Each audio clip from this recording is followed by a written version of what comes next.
வணக்கம். பாலச்சந்திரன் பேசுகிறேன்.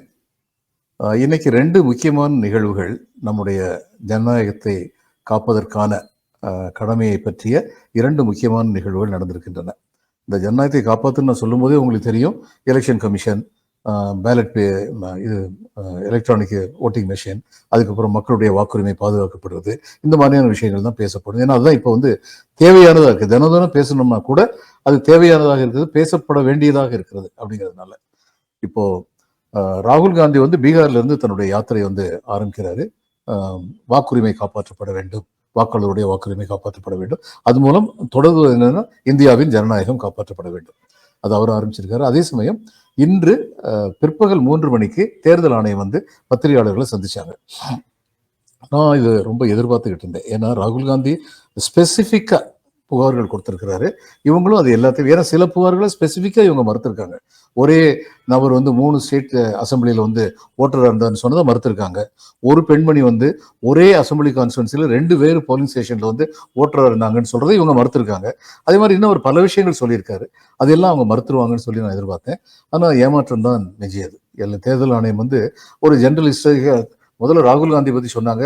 இவங்கெல்லாம் பப்ளிக்ல போய் பேசிட்டு இருக்காங்க, எங்கிட்ட பிரமாணம் கொடுக்க வேண்டியது, அதையும் கொடுக்க மாட்டேங்கிறாரு. முதல்ல என்னன்னா, பிரமாணம் கொடுக்க வேண்டிய தேவை கிடையாது. அது ஏற்கனவே மிக தெளிவாக சட்டத்தின் அடிப்படையில் சொல்லப்பட்டு விட்டது. இப்படி ஒரு பொலிட்டிக்கல் பார்ட்டி சொல்லும் போது அதுக்கு பிரமாணம் கொடுக்க வேண்டியதில்லை. அப்ப யாருக்கு பிரமாணம் கொடுக்கணும்? இந்த டிராஃப்ட் எலக்ட்ரல் ரோல் பப்ளிஷ் ஆனதுக்கு அப்புறம் ஃபைனல் ரோலுக்கு முன்னாடி யாராவது ஒருத்தர் என்னுடைய பேர் மிஸ் ஆயிருக்கு அப்படின்னு சொன்னா அவர் பிரமாணம் கொடுக்கணும். ஏன்னா பிரமாண பத்திரம் அவர் கொடுக்கலன்னா, ஒரு சும்மா வேடிக்கைக்கு சொல்றவங்க, இந்த அங்கன செட்டியார்னு ஒருத்தர் இருந்தார், எந்த பார்லிமெண்ட் பிரசிடென்ட் எலெக்ஷன் நடந்தாலும் அவர் போட்டி போடுவார், அது மாதிரிப்பட்ட ஆட்கள் வந்துடக்கூடாது அப்படின்னு சொல்லி அந்த சட்டம் இருக்கிறது, ரூல் இருக்கிறது. ஆனா இப்போ அரசியல் கட்சிகள் இந்த மாதிரி கம்ப்ளைண்ட் பண்ணாங்கன்னா அந்த கம்ப்ளைண்ட்டை பார்க்க வேண்டிய கடமை தேர்தல் ஆணையத்துக்கு இருக்கு. என்னுடைய கேள்வி தேர்தல் ஆணையத்துக்கு, நீங்க ராகுல் காந்தியை இன்னும் 7 நாளைக்குள்ள நீ பிரமாண பத்திரம் கொடு அப்படின்னு சொல்லி கேட்குறீங்களே, திரும்ப திரும்ப பிரமாண பத்திரம் கொடுன்னு கேட்குறீங்களே, அவர் சொன்ன விஷயங்களை சில விஷயங்களை மறுதளிக்கிறீங்களே, ஏன் மற்ற விஷயங்களை பற்றி மௌனம் காக்குறீங்க? இப்போ அவர் டெட் வாட்டர்ஸ் நீங்க சொல்லியிருக்கீங்க, அவங்க கூட உட்காந்து டீ குடிக்கிறாரு. இப்போ உடனே நீங்க என்ன செஞ்சிருக்கணும்? இதெல்லாம் சீஃப் எலெக்ஷன் கமிஷனர் சொன்னாரு, ஆளுங்களையும் சாகடிச்சுன்னு சொன்னாரு. இல்ல, அப்போ தவறுகள் நடந்திருந்தால் அந்த தவறுகளை சரி செய்யணும் தானே சொல்லணும். அதை சொல்லாம இருக்கும்போது தான் நமக்கு சந்தேகம் வருது. அப்ப இந்த தவறு திட்டமிட்டு சில இடங்களில் நடத்தப்பட்டதா? தேர்தல் கமிஷன் பாராமுகமா இருந்துட்டாங்களா? இப்படி எல்லாம் சந்தேகம் வர்றதுக்கு வழிவகுக்க கூடாது. அடுத்து இவங்க சொல்லியிருக்காங்க, பூத்துல இவங்களுடைய பூத் லெவல் ஏஜென்ட் இருக்காங்கல்ல, அவங்க யாருமே கம்ப்ளைண்ட் கொடுக்கல.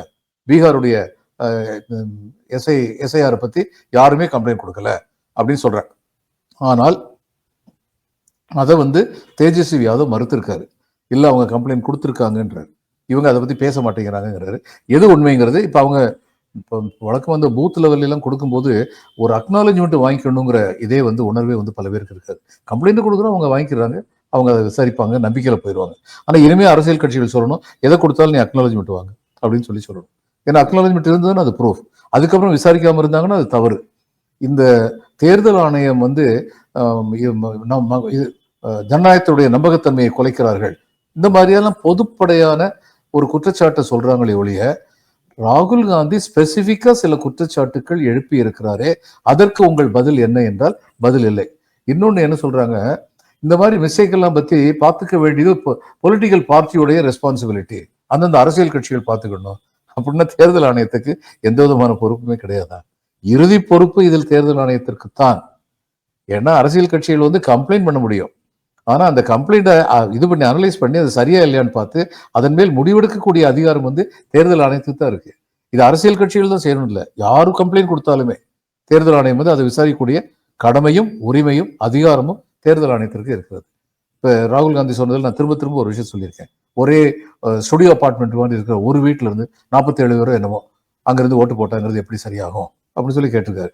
இப்ப பாருங்க, இதுக்கு உடனடியாக இன்னொரு பதில், இங்கிருந்து ஸ்டாலின் வீட்டுல இருந்து 40 பேரோ 45 பேரோ இருக்காங்க அப்படின்னு சொல்லி ஒன்று சொன்னாங்க.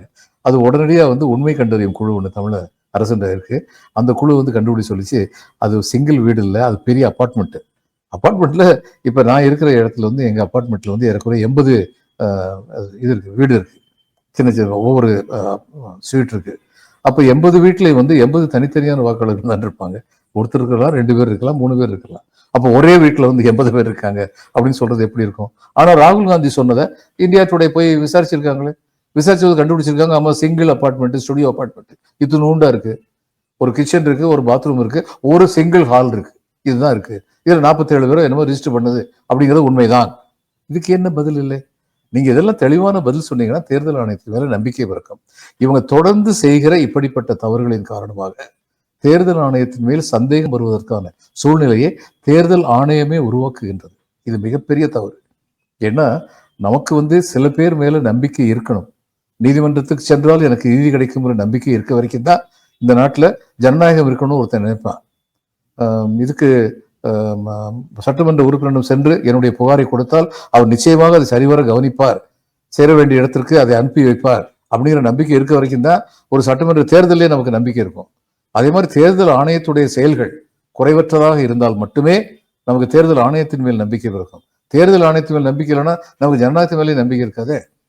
இப்ப யார் எப்படி ஓட்டு போட்டாலும் சில பேர் வச்சு நம்ம வந்து எப்படி ஜெயிக்க வச்சிடலாம் அப்படின்னு சொல்றாங்க, அப்படின்னு செய்யறாங்க அப்படின்னு ராகுல் காந்தி சொல்லும் போது அதை மறுதளிக்க வேண்டிய, ஆதாரத்துடன் மறுதளிக்க வேண்டிய கடமையும் பொறுப்பும் தேர்தல் ஆணையத்திற்கு இருக்கிறது. நேற்று சாயந்தரம் 3 மணிக்கு அவங்க வந்து மீட் பண்ணாங்களே, மீட் பண்ணி தேர்தல் ஆணையம் வந்து பத்திரிகையாளர் சந்திச்சாங்களே, அப்படி சந்திக்கும் போது இவங்க சொன்னது வந்து தேர்தல் ஆணையத்தின் மேல் நம்பிக்கை ஊட்டுவதாக இல்லை.